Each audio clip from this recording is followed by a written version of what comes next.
মৰমৰ ছাত্ৰ ছাত্ৰীসকল তোমালোকক এইকেইদিন মই অংক শিকাই আছোঁ নহয় জানো আজি তোমালোকক মই এটা যাদু দেখাবলৈ আহিছোঁ এটো হয় গণিতৰ যাদু ঠিক আছে তোমালোকে দেখিছা মই 1 2 3 4 5 6 7 8 এনেকৈ মই কি কৰিছোঁ দীঘলকৈ কি কৰিছোঁ লিখি লৈছোঁ তোমালোকে দেখিছানে যে মই এনেকৈ দীঘলকৈ লিখি লৈছোঁ এতিয়া চাবা যাদুটো কি যাদুটো হ'ল যে ইয়াতে এখন কাগজ আছে দেখিছা যিখন কি কৰিব পাৰি এনেকৈ তোমাৰ এখন কাগজ কি কৰিব পাৰি অনা নিয়া কৰিব পাৰি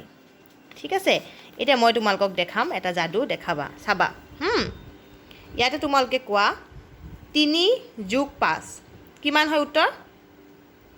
তোমালোকে নিশ্চয় জানা যে 3 আৰু 5 যোগ কৰিলে কি সমান হয় 8 দেখিছানে ইয়াতে কিন্তু উত্তৰটো লগে লগে ওলাই গ'ল 3 + 5 কিমান হৈ গ'ল 8 হৈ গ'ল ঠিক সেইদৰে মই যদি কওঁ 3 এইটো 4 + 5 4 + 5 কিমান হ'ব 4 + 5 হৈছে 9 ঠিক সেইদৰে তোমালোকে যিকোনো জায়গাত এখন লৈ যোৱাচোন যিকোনো জায়গাত মই এটা নম্বৰ লৈ গ'লোঁ ধৰি লওঁ ইয়াতে লৈ গ'লোঁ ধৰ 13 ঠিক আছে 13 + 5 কিমান হ'ব 18 হয়নে যাদু হয়নে নহয় এইটো যাদু যে আমি এখন কাগজ য'তেই লৈ নাযাওঁ কিয় যোনটো ঘৰতে নিনিওঁ কিয় এটা ধৰি লওক 15 + 5 তো চবেই জানে কিমান হয় 15 + 5 20 দেখিছেনে দেখাই আছেনে 15 + 5 ই কৰ ঘৰত দেখাই আছে 20ৰ ঘৰত ই দেখাই আছে ঠিক সেইদৰে কি কৰিব পাৰোঁ যে আমি এই যাদুটো ব্যৱহাৰ কৰি আমি যোগ উলিয়াব পাৰোঁ যিকোনো সংখ্যাৰ আগত জাষ্ট তুমি ৰাখি দিয়া এনেকৈ ৰাখি পেলাই তুমি উত্তৰটো চাবা 17 + 5 কিমান হ'ল উত্তৰ 22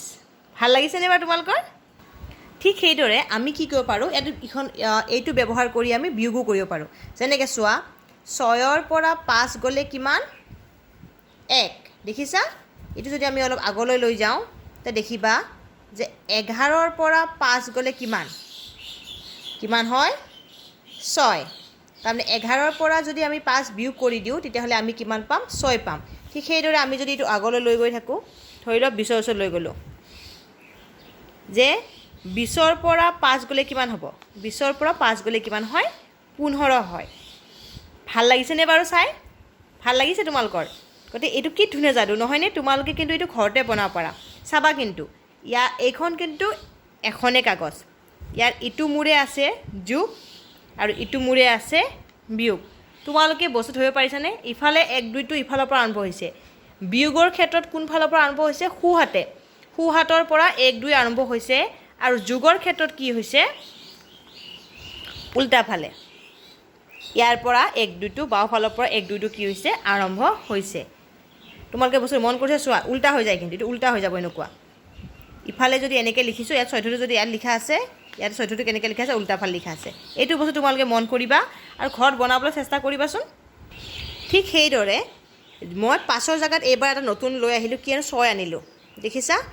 5 + 6 কিমান হ'ল 11 আৰু যদি লৈ যাওঁ 10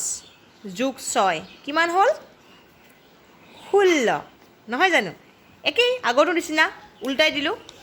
ওলোটাই দিয়াৰ ফলত ইয়াত কি হ'ল বিয়োগ আহি গ'ল এতিয়া 16ৰ পৰা 6 গ'লে কিমান 10 ভাল লাগিছে তোমালোকৰ আৰু চোৱা আৰু অলপ সহজ সংখ্যালৈকে যাওঁ 11ৰ পৰা 6 গ'লে কিমান হয়